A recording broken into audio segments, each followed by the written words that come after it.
بسم اللہ الرحمن الرحیم نحمدہ ونصلی علی رسولہ الکریم اما بعد۔ سیرت النبی صلی اللہ علیہ وسلم کا 31واں درس حضرت جعفر رضی اللہ تعالی عنہ کا نجاشی بادشاہ کے دربار میں تقریر کرنا اور اس تقریر کے بادشاہ پر اثرات اور ہر داعی کے لیے اس تقریر میں ایک پیغام ہے۔ حضرت جعفر رضی اللہ تعالیٰ عنہ کی وہ مشہور تقریر جس سے عہد جاہلیت اور عہد اسلام میں فرق اور رسول اللہ صلی اللہ علیہ وسلم کی محنت کے نتائج معلوم ہوتے ہیں، آج بھی دنیا کے سامنے اسلام کے تعارف کے لیے ہر داعی اسلام کو یہ تقریر یاد ہونی چاہیے۔ جب نبوت کے 5ویں سال 11 مرد اور 5 خواتین پر مشتمل ایک جماعت نے مکہ المکرمہ سے حبشہ کی طرف ہجرت کی اور اس ہجرت کرنے کا مقصد صرف قریش کی تکالیف سے بچنا نہیں تھا بلکہ دین اسلام کی دعوت کو پھیلانا اور نبی صلی اللہ علیہ وسلم کی فکر کو کم کرنا بھی تھا۔ آپ صلی اللہ علیہ وسلم اپنے صحابہ کے لیے فکر مند تھے۔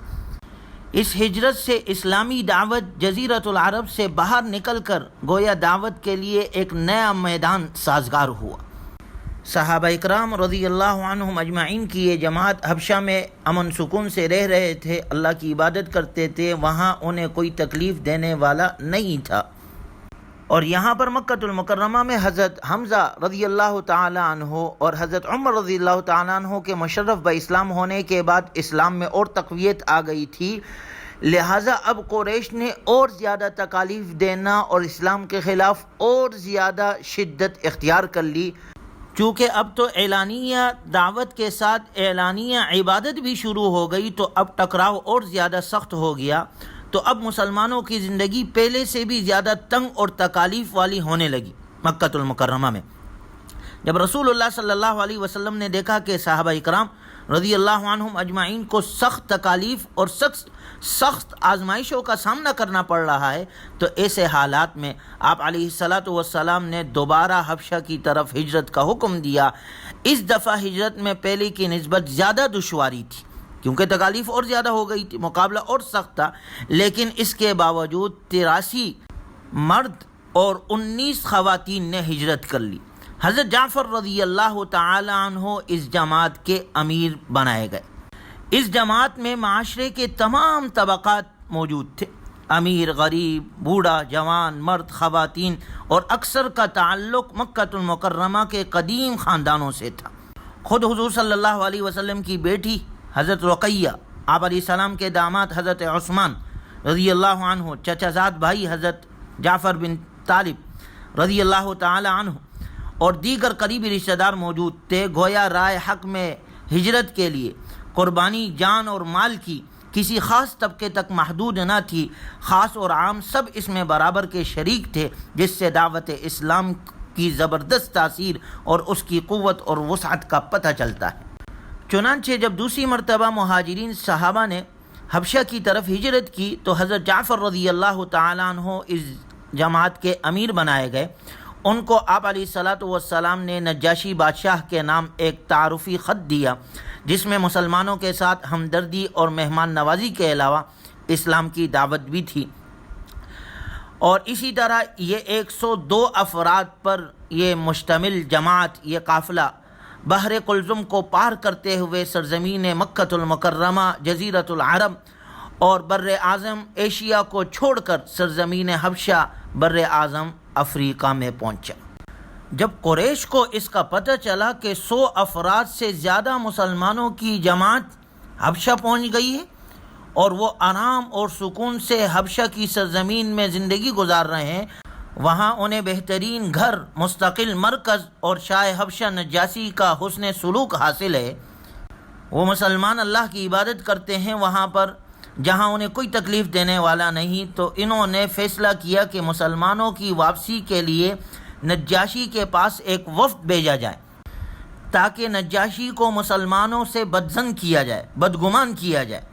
لیکن اس وفد کا مسلمانوں کو ہی فائدہ پہنچا اور ان کے حاشا خیال میں بھی نہیں تھا، وہم و گمان میں بھی نہیں تھا۔ حضرت جعفر رضی اللہ تعالیٰ عنہ اور نجاشی کے درمیان جو گفتگو ہوئی اس سے کفار کی تدبیر خاک میں مل گئی، نجاشی کے اسلام کا انکشاف ہوا اور مہاجرین پہلے سے زیادہ مضبوط ہو گئے۔ ام المؤمنین حضرت ام سلمہ رضی اللہ تعالی عنہ فرماتی ہے کہ جب ہم سرزمین حبشہ میں پہنچے تو نجاشی کے حسن سلوک سے ہمارا دین محفوظ ہوا۔ ہم وہاں بغیر کسی پریشانی کے اللہ کی عبادت کرتے تھے اور کوئی ناپسندیدہ بات سننے کو نہ ملتی تھی۔ جب قریش کو ہمارے حالات کا علم ہوا تو انہوں نے 2 قوی اور باصلاحیت لوگوں کو نجاشی کی طرف بھیجنے کا فیصلہ کیا۔ ایک عبداللہ بن ابی ربیع اور دوسرا عمر بن العاص۔ ان دونوں کو نجاشی بادشاہ کی طرف سفیر بنا کر بھیجا گیا، جو اپنے ساتھ مکہ المکرمہ کے پسندیدہ تحائف خاص طور پر رنگا ہوا چمڑا ساتھ لائے تاکہ بادشاہ اور اس کے وزراء کو تحفے کے طور پر پیش کرے تاکہ ان کے لیے راہ ہموار ہو۔ چنانچہ عبداللہ بن ربیعہ اور عمر بن عاص یہ جب حبشہ پہنچے تو پروگرام کے مطابق سب سے پہلے انہوں نے سپہ سالاروں کو اور سرداروں کو اور وزیروں کو طرح طرح کے تحائف پیش کی، اور انہی وزیروں سے کہا کہ آپ کے ملک میں ہمارے ہاں کے کچھ بیوقوف لڑکوں نے آ کر پناہ لی ہے، جنہوں نے اپنا دین بھی چھوڑا ہے اور آپ کا دین بھی قبول نہیں کیا، بلکہ ایک نیا دین ایجاد کیا ہے جس کو نہ ہم جانتے پہچانتے ہیں اور نہ آپ۔ ہمیں ان کے آباء و اجداد نے، بڑوں نے، جو قوم کے بڑے ہیں، انہوں نے واپس لانے کے لیے بھیجا ہے۔ جب ہم بادشاہ سے گفتگو کریں تو آپ برائے کرم ان کی واپسی کی سفارش کر دیں۔ وہ سب جنہوں نے تحائف لیے ہوئے تھے انہوں نے کہا بالکل اسی وعدے کے مطابق ایسا ہی ہوگا، ہم ضرور سفارش کریں گے۔ چنانچہ قریش کے وہ دونوں سفیر جب بادشاہ کے دربار میں حاضر ہوئے اور انہوں نے اپنا مدعا بادشاہ کے سامنے رکھا تو کہنے لگے، بادشاہ سلامت، آپ کے ملک میں ہمارے ہاں کے کچھ بیوقوف لڑکوں نے آ کر پناہ لی ہے، جنہوں نے اپنا دین بھی چھوڑا ہے اور آپ کا دین بھی قبول نہیں کیا ہے، بلکہ ایک نیا دین ایجاد کیا ہے جس کو نہ ہم جانتے ہیں پہچانتے ہیں اور نہ آپ۔ ہم آپ کے پاس ان کے قوم کے کچھ سربراہ اور ذمہ داروں لوگوں نے ہمیں بھیجا ہے تاکہ ہم ان لڑکوں کو واپس لے جائیں، ان لوگوں کو لے جائیں، اس لیے کہ یہ ان کے معاملات سے زیادہ واقف ہے اور ان سے زیادہ قریب ہے۔ اچھا، جیسے انہوں نے یہ بات کہی تو وزراء نے جنہوں نے تحائف لیے ہوئے تھے انہوں نے سب نے یک زبان ہو کر بولا، یہ دونوں بالکل صحیح کہہ رہے ہیں، آپ ان لوگوں کو ان کے سپرد کر دیں۔ نجاشی بادشاہ کو اس بات پر بہت غصہ آیا اور اس نے ان کی اس بات کے ماننے سے انکار کر دیا جو وزراء نے ان کی تائید کی۔ کہنے لگا، اللہ کی قسم، ایسے لوگ جنہوں نے ساری دنیا نظر انداز کر کے میرے پاس پناہ حاصل کی ہے، میں انہیں واپس نہیں کروں گا اور نہ ان کے خلاف کوئی تدبیر کامیاب ہونے دوں گا۔ ہاں، ان سے گفتگو کے بعد فیصلہ ہوگا، اگر یہ نمائندگان سچے ہوئے تو انہیں واپس کر دوں گا، وگرنہ میں خود ان مہاجرین کا دفاع کروں گا اور وہ جب تک چاہے میرے ملک میں رہ سکتے ہیں۔ نجاشی بادشاہ نے صحابہ کرام رضی اللہ عنہم اجمعین کی طرف دربار میں حاضری کا پیغام بھیجا، اور دوسری طرف نجاشی بادشاہ نے علماء نصارہ کو بلایا۔ جب وہاں مہاجرین سے سوال کیا گیا کہ یہ کیسا دین ہے جس کے بدولت تم نے اپنی قوم کو خیرباد کہہ دیا ہے،